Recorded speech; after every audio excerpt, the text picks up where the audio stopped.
আসসালামু আলাইকুম বন্ধুরা, আজকে আপনাদের সঙ্গে শেয়ার করব টাকি মাছের ভর্তা।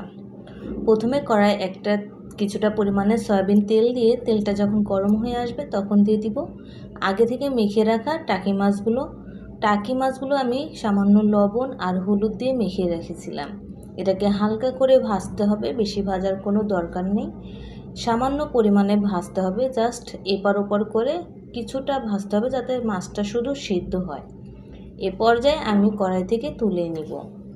এই কড়াইয়ে আরও কিছুটা পরিমাণে সয়াবিন তেল দিয়ে এখন দিয়ে দিব প্রথমে শুকনো মরিচ আর দিয়ে দিব কিছুটা পরিমাণে কাঁচা মরিচ।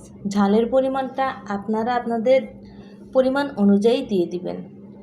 শুকনো মরিচটা যখন ভাজা হয়ে যাবে তখন দিয়ে দিব কুচনো রসুন কুয়ো।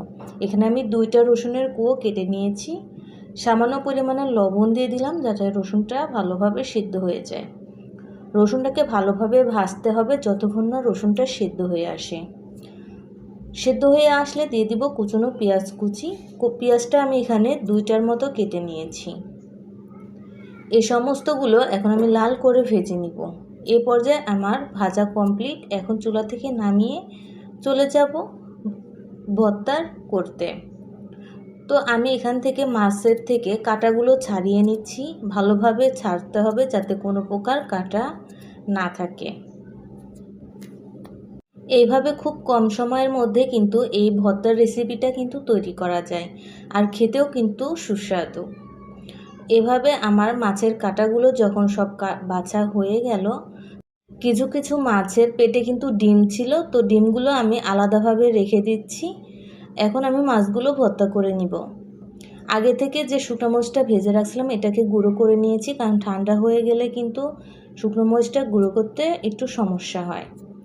এখন আমি শুকনো মরিচ এবং কাঁচা মরিচগুলো একটু থেতে নিব।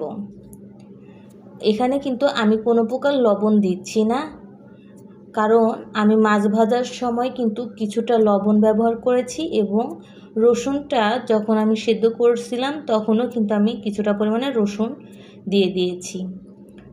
আমি রসুনগুলো একটু থেতে নিব এবং পেঁয়াজগুলো থেতলাভাবে রেখে দিব।